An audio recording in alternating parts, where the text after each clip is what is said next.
to be talking through how I created this animation using InVideo AI's Agent 1 model. I wanted to test out the model on a animation as there's a massive user case within the AI space for this kind of work with generative AI. And also, it was a very abstract idea that I had, and I wanted to see how well the model did at interpreting kind of my creative visual direction when there aren't really, lots of specific references or things that are grounded in reality for the model to tie itself to. So once I started working with the agent, I basically did a long voiceover note where I was explaining the idea, the kind of emotional narrative beats that I saw the animation having, kind of just high-level visual creative direction. It was then able to interpret that, and it created this creative brief, key information of what their final output needed to look like.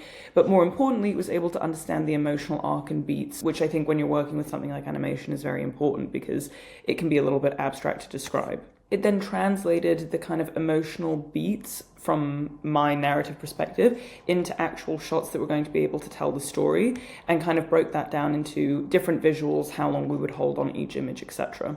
From there, we started with the kind of key frame, the hero image.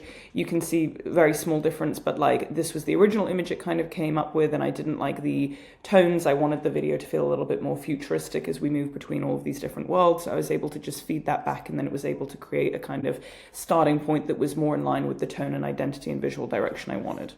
From there, we then went into generating all of the different stills, and it was basically able to take the stills that it had listed off the back of my emotional arc narrative beats and automatically start generating each of these individual frames. I didn't have to prompt for any of them. It was able to interpret it on its own, and it understood how to maintain that kind of consistency and tone across all of the imagery, which that was really helpful because I often spend a lot of time having to re-explain to models, how I want the visual tone to align. So this felt very seamless, which was fantastic. And moved into animating each of the stills. Again, the model was able to write all of the prompts, but more importantly, it was able to understand the sequence of the order of the stills. So it knew what the kind of start and end frame of each still would be, and then how that would tie together as a part of the wider animation. Once I had selected all of the animated clips that I was happy with, I essentially approved, and it automatically went into the edit mode. And this was the first edit that it did completely hands-off, so it understood how all of those pieces fit together. There were then one or two things in this original edit that I wanted to change. I felt like maybe some of the transitions weren't as seamless, and then it was able to go in and edit on its own and kind of remove those beats, so just make some of the transitions a little bit smoother and things like that, which I really liked. And then on top of that, once I had locked the video edit, it then knew to kind of create the backtrack.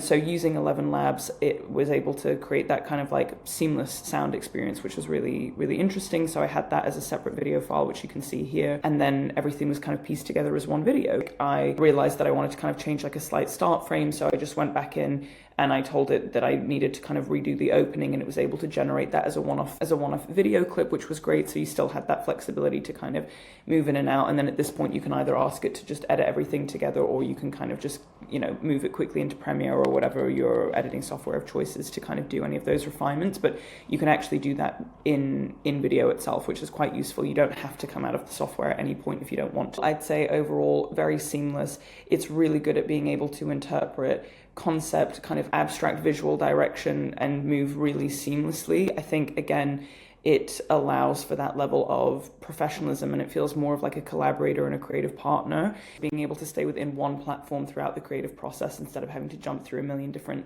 platforms and tabs and models and things like that. So that was a very brief overview of how I created this animation using InVideo AI's Agent 1 model. Definitely would recommend. And yeah, I think this is a fantastic tool for professionals who are looking to kind of streamline the process and, kind of try and keep everything in one place, because it gets a little messy, it gets a little chaotic sometimes. So yeah, any questions, let me know. And I hope you enjoyed this quick tutorial on how I created this animation.